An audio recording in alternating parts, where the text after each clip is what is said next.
So, Chris Hughton, gone.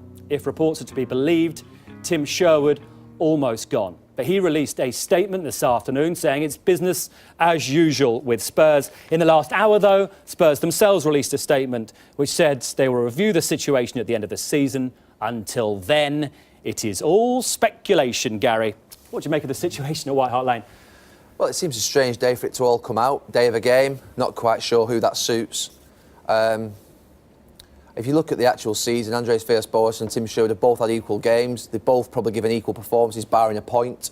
So pretty much, I think the board at Tottenham are sort of getting an even performance. I thought Andreas Villas-Boas, I think we said a few months ago, was fortunate to get the job and then should have been allowed to complete his work. Tim Sherwood, probably as youth team coach, fortunate to get the job and probably isn't going to be allowed to see it out. Look, are we surprised? No, because it's where football managers going. But I just wonder what remit that managers are given nowadays when they get the job. Is it quite clear? You must get into the Champions League. Because I think that means everything. If Tim Sherwood's been given the job with a clear understanding that if you don't get into the Champions League, then you will lose your job, then he knew what he was getting into. If he was told he was going to get 18 months, he was going to have time to settle these new players in. They've lost a world-class player last summer. Then that would be different. But I would probably imagine that he was told he needed to get into the Champions League. At this moment in time, it looks like he's not going to do it. And if the reports are correct, which we need to keep saying, Jamie, would you be surprised? No. As I said, the big thing is what was said when he was given the job. But I think anyone outside of Tottenham, as ourselves, you're looking at it, you think, Tim Sherwood will be there for 12 months. OK, they give him an 18-month contract, but I don't think anyone really thought he would be there next season. I didn't. I think he was always, a stopgap until the end of the season, and there's been lots of talk in the press of different managers coming.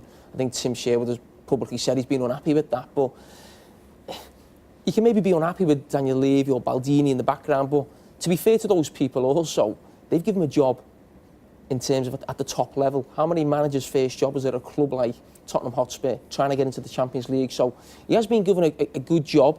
I think he's done a decent job, as you mentioned, similar to Villas-Boas. Hasn't done a bad job, hasn't done a great job, what you'd expect from Tottenham.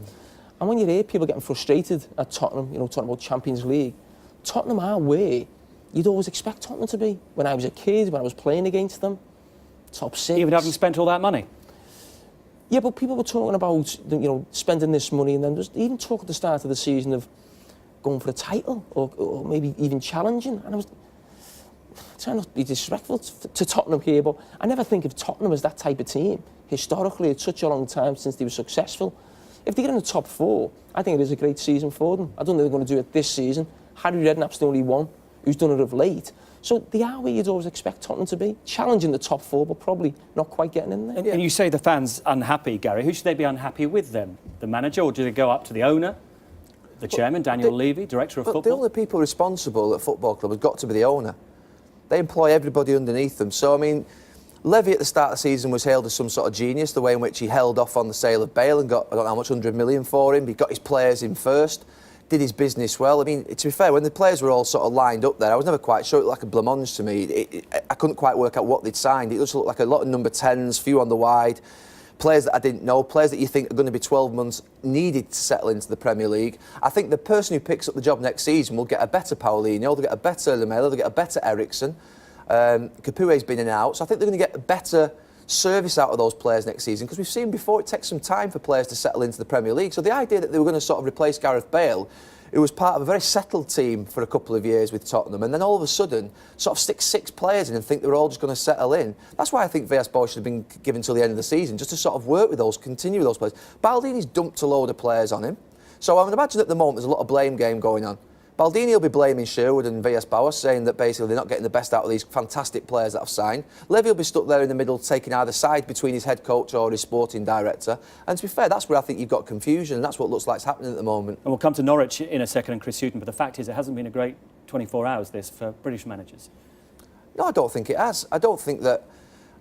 like I said, I think it all comes... If you bring it back to business side of things, what remit are you given? What's the premise you take a job under? I think that's what a manager has to go into now and think about it. If Tim Sherwood knew what he was getting into, then he shouldn't be surprised. I think that all managers now understand that it's a cutthroat game, you're not going to get much time in the game. But the fact of the matter is, I'm never going to sit here and agree. Chris Hughton's slightly different. He's been given a couple of seasons. Now, the idea that Villas-Boas was given whatever he was given and now Tim Sherwood gets given 5-6 months, that's no time to be able to sort of connect and build a team or work with players. I just don't understand it, where football's going. We're sort of becoming a little bit like what we used to laugh at 15, 20 years ago in sort of Italian football. For more great videos, subscribe to Sky Sports YouTube by clicking here. There. In that top right-hand corner. Just there. Is it Just there? there? I think so.